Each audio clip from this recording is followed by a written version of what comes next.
My life is pretty straightforward. I'm all about fitness, health, and apparently, drama.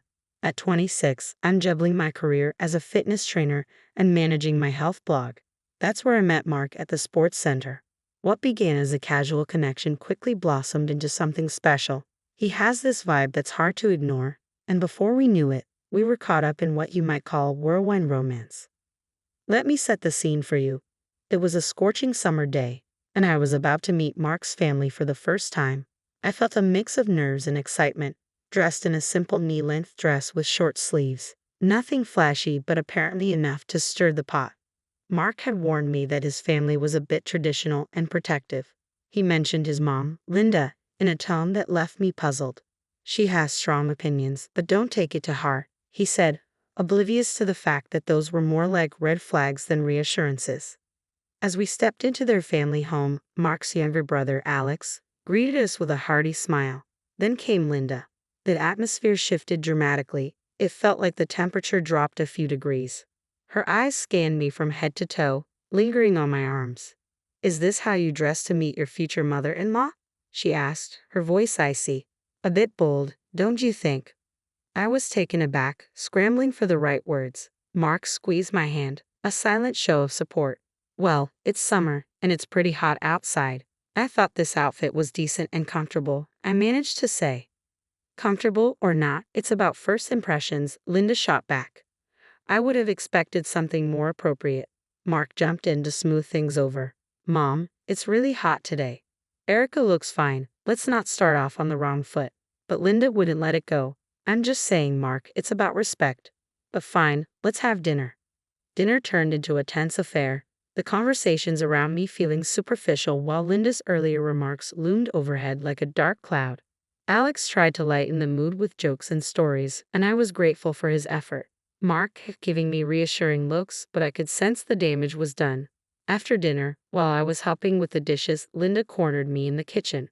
"Listen, dear, I'm just looking out for my son. He's a good boy, and I don't want him to make a mistake." I was floored. "A mistake? Linda, I love Mark. I'm not here to play games. I don't know what gave you a bad impression, but that's not me." She shook her head. "We'll see. Time tells all truths."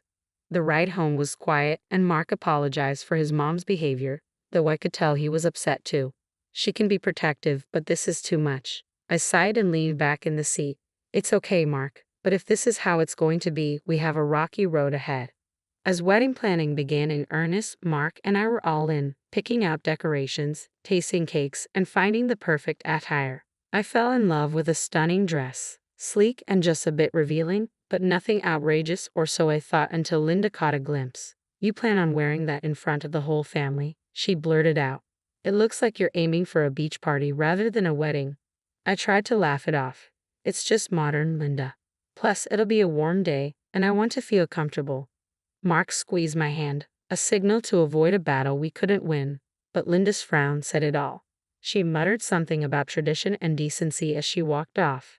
I thought if a dress could stir the pot, what lay ahead? After that initial clash with Linda, things settled into a tense routine. I threw myself into work and my blog, which became my sanctuary, my space where I felt in control and could share my passion for fitness and health. It never crossed my mind that this very passion would stir the pot once again. One evening, Mark and I were lounging on the couch during a rare moment of downtime when he suddenly frowned, scrolling through his phone. "Babe, we need to talk," he said, his tone serious. I sat up, alarmed. "What's up?" He handed me his phone, revealing my Instagram profile. In the comments of my latest post were a mix of supportive and flirty messages. Totally normal, in my opinion. Okay, I was confused. "It's just Instagram, Mark. People comment. That's how it works." "Yeah, but my mom is making a big deal out of it," he replied, frustration creeping into his voice. "She's convinced you're inviting attention." Anger surged through me. "Are you kidding me? It's Instagram, for crying out loud." I snatched the phone from him and scrolled through the comments. Nothing seemed out of the ordinary, yet Linda had twisted it into something sordid. "So what am I supposed to do? Police who comments on my posts?" I shot back. "No, of course not, but maybe we could limit who can comment until this blows over." His suggestion was well-meaning but infuriating. "So, I have to censor my account because your mom has a twisted view of me?" "Hell no, that's not happening." Fast forward through the Instagram saga where Linda twisted my every move into scandal. Things got stickier when Alex, bless him, began giving me rides home from work since his office was just a block from the gym. It was innocent convenience, but not in Linda's eyes. During a family dinner, with tension thick in the air, she leaned in with her usual insinuations. Nice of Alex to play chauffeur, isn't it? Mark's jaw tensed, and I noticed Alex stiffen beside him. Mom, what are you implying? Mark's voice had that warning edge, but Linda was on a roll. Oh, nothing. Just making conversation, she replied, feigning innocence while her eyes darted between me and Alex. The atmosphere was like a lit fuse. Stop it, Mom. You're out of line. Alex snapped, clearly at his limit. The argument escalated from there, with Mark caught in the middle, torn between his brother and his mother's accusations. The drive home was silent, the weight of the accusations heavy in the air. I couldn't believe Linda would stoop so low, using Alex's kindness as a weapon against me. The entire mess with Linda reached a boiling point, and I could only wonder how we would navigate the storm ahead. I never imagined it would come to this, but after Linda's latest stunt, accusing me of cheating because Alex offered me a few rides home, I hit my breaking point. I told Mark outright, "Your mom is not welcome in our house anymore. I can't take this anymore. She's crossed too many lines." "You think I had declared war?" Linda erupted when she heard about the ban, but honestly, I was beyond caring. Her constant digs and accusations were one thing, but what happened next was a real gut punch. A couple of months later, I found out I was pregnant. What should have been a joyous revelation turned to chaos when Linda decided to spin a new tale. She told Mark, "How do you know that child is yours? With all those men at her gym, who knows?" Hearing that venom come from his own mother felt like a knife in my gut. I could see the doubt creep into Mark's eyes, a look that shattered the solid bond we once shared. One night, after overhearing yet another of their phone calls, I confronted Mark. "So what? You think I'm cheating? That this baby isn't yours?" My voice was sharp, tinged with hurt and anger. Mark looked torn, a shadow of himself. "I don't know what to think anymore, Erica. My mom has all these ideas. And you're going to take her word over mine? Over everything we've built together?" I interrupted, disbelief coloring my tone. He didn't answer, shuffling his feet and avoiding my gaze. That silence spoke volumes more than any argument could. Things grew colder between us after that. Conversations became clipped and filled with tension. It was like living with a stranger. The joy of our upcoming baby was overshadowed by this cloud of suspicion and doubt. When our baby boy finally arrived, with his fair hair and bright blue eyes, I thought maybe things would start to look up. But I couldn't have been more wrong. As he grew, his features became even more pronounced, making him the spitting image of a golden-haired angel. The problem? Mark, my husband, was as brunette and dark-eyed as they come, giving Linda even more ammunition for her relentless accusations. In a last-ditch effort to quell the ridiculousness, I dug up old childhood photos to show both Linda and Mark. "Look," I said, pointing to a picture of me at 5, blonde and blue-eyed just like our son. "It's genetics, Linda. Can't you see the resemblance?" But Linda merely sniffed, unimpressed, her eyes narrowing. "Convenient, isn't it, that your genes decided to pop up now? And Alex being blonde doesn't help your case." Mark stood there, caught in the middle, his face a mix of confusion and hurt. The tension was unbearable. Things reached a breaking point at our son's first birthday party. With all the guests cooing over the baby, Linda couldn't help but make a scene. "This child looks nothing like my son. Everyone can see it. We need a DNA test to prove who the father really is," she announced loudly, making everyone uncomfortable. I was livid, my face burning with embarrassment and anger. "Are you out of your mind, Linda? Accusing me in front of everyone? No way am I doing some tests just because your paranoia has gone off the rails." My voice dripped with indignation. It was humiliating to be accused like that, especially in front of friends and family. But then Mark intervened, just not in the way I had hoped. "Actually, we're doing it," he said, his voice cold, a hardness in his eyes that I had never seen before. "If you've got nothing to hide, then there's no issue. We'll do the test, or we're done. I can't be married to someone I don't trust." I was floored. "Are you serious? You're choosing your mom's crazy accusations over me, over your son?" He didn't budge, not even flinching at my words. "It's not just my mom. There's too much doubt, too much talk. The test will clear things up one way or another, and until then." My heart was in my throat, dreading his next words. Pack your bags. Stay somewhere else. I can't look at you. Not now, not with these doubts. His words cut through me, leaving a chilling emptiness in their wake. So there I was, packing my things in a rage, my hands shaking with a mix of fury and hurt. Our baby boy, blissfully unaware, watched with wide, innocent eyes as his world, and mine, crumbled. I left, heading to the only place I could think of, my mom's. She was waiting with open arms. When I arrived at my mom's house, I barely made it through the door before I broke down. He kicked us out, Mom, over some DNA tests. Linda convinced him we need it. My mother's fury flared instantly. I'll go over there and give Mark a piece of my mind. Over my dead body. But I stopped her. No, it's not worth it. Not right now. That night, I replayed every moment in my mind, trying to pinpoint where it all went wrong. How had we gone from being so in love to questioning our baby's paternity, and Alex caught up in this mess for no reason other than Linda's spite? The fallout from my son's first birthday party had been swift. News of Linda's accusations spread like wildfire, and it felt as if the entire city was whispering behind my back before the party favors were even picked up. My friends, my mom's friends, even the neighbors who had watched me grow up, they were all talking. It felt like I was living in a nightmare. Fed up and desperate to clear my name, I decided to go through with the DNA test. I picked up the phone and called Mark, my voice steady despite my trembling hands. I'll do the test. I cut straight to the chase. There was a pause on the other end, then Mark replied, his voice unnervingly calm. I knew you'd come around. It's for the best. When I arrived at the clinic, I was a bundle of nerves. Mark looked like he was carrying the weight of the world on his shoulders, and to my surprise, so was Alex. Why is he here? I asked, my voice edged with irritation as I nodded toward my brother. Mark didn't meet my gaze. There's been talk that you and Alex, he's getting tested too. My blood boiled at the implication. You think I'd cheat on you with your brother? That's how little you trust me. Before Mark could respond, the specialist called us in, momentarily breaking the tension. Inside, the specialist laid it out clearly. Determining paternity could get complicated when potential fathers were siblings. We'll need additional samples from everyone involved, including you, Erica, to ensure accuracy. So we each gave our samples, lost in our thoughts. Alex looked mortified. Mark appeared conflicted. And me, I was just angry. Angry that it had come to this, angry at Linda, and angry at Mark for allowing his mother's paranoia to escalate so far. Once the tests were done, we were told it would be a couple of weeks before we got the results. Those weeks dragged on, each day a torturous reminder of the uncertainty looming over our future. I didn't sit idle though. I made a few calls and spoke to a man who promised he could help with a delicate matter. I didn't know if it would lead anywhere, but I had to try something. Finally, the day arrived for the grand reveal.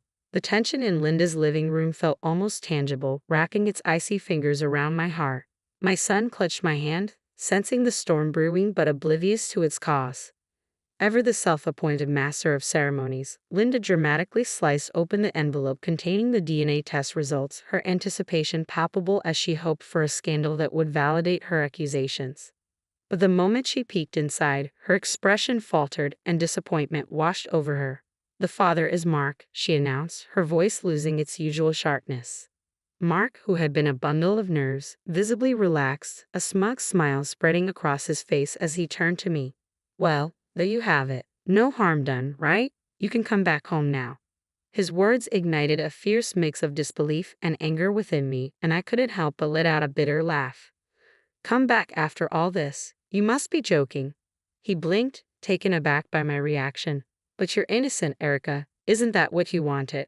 That's when I played my hand, pulling out the divorce papers I had kept hidden away. The silence that followed was deafening as I laid them on the table. Mark's face went from confident to pale, sheer panic taking over. What's this? Why divorce papers? I replied, the words tasting like freedom, and then I produced the photos, undeniable proof of Mark's infidelity captured in vivid detail by the private detective I had secretly hired. Watching him transform from confident to broken was almost pitiful. He started to babble apologies, his earlier bravado crumbling away. I'm sorry, I didn't mean for any of this to happen. Please let's talk about this. Talk, I scoffed, my voice cold. You dragged my name through the mud and let your mother accuse me of the worst. All the while, You were the one cheating. There's nothing to talk about. Linda, who had been relishing the drama, now tried to intervene, her earlier eagerness replaced by desperation. Now, dear, let's all calm down. We can fix this. Fix this. I cut her off sharply. Your son is a cheat, and you're no better for stirring this trouble based on lies. After I laid out the proof of Mark's betrayal for all to see, the room became a battleground of broken bonds and shattered illusions. Linda couldn't tear her eyes away from the photos spread across the coffee table, each one a testament to betrayal. I'm not just walking away, Mark. I will be demanding alimony and compensation for this treachery, I declared, my voice steady yet seething with anger. Mark's face drained of color, his earlier bravado evaporating into thin air. You can't be serious, he stammered, looking from the photos to his mother, searching for some kind of refuge. Linda, ever the matriarch, attempted to regain control.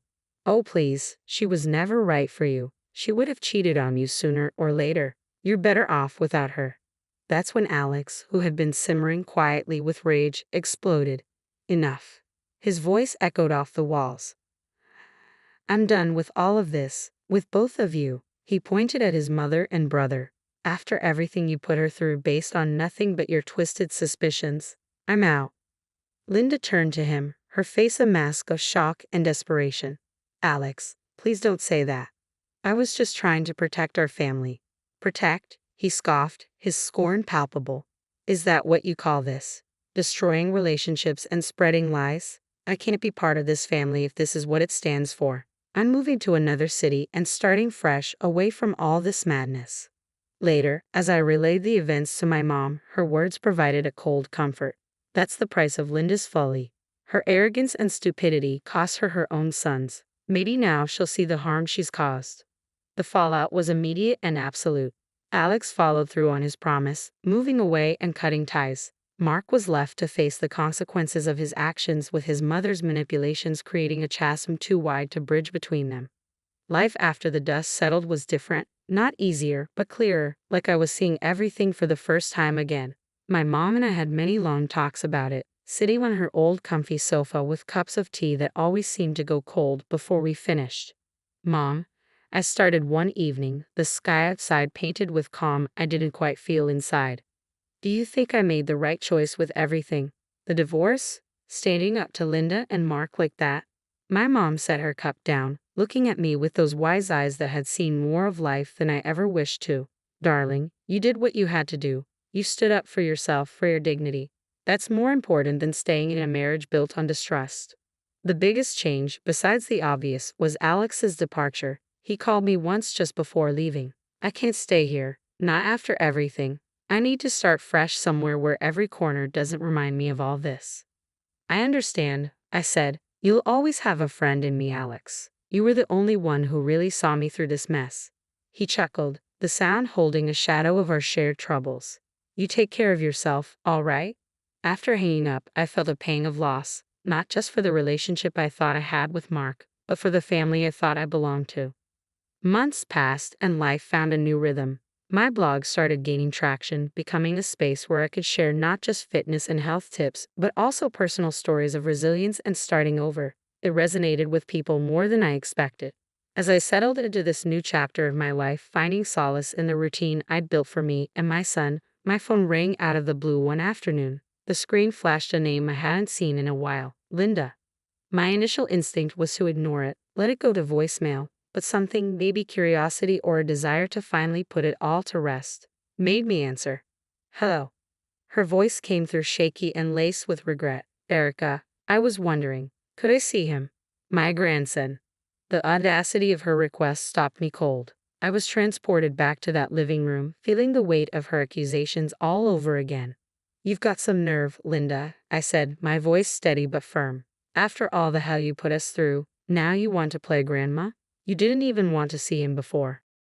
She started to cry, mumbling apologies between sobs, trying to explain herself. But I wasn't having any of it.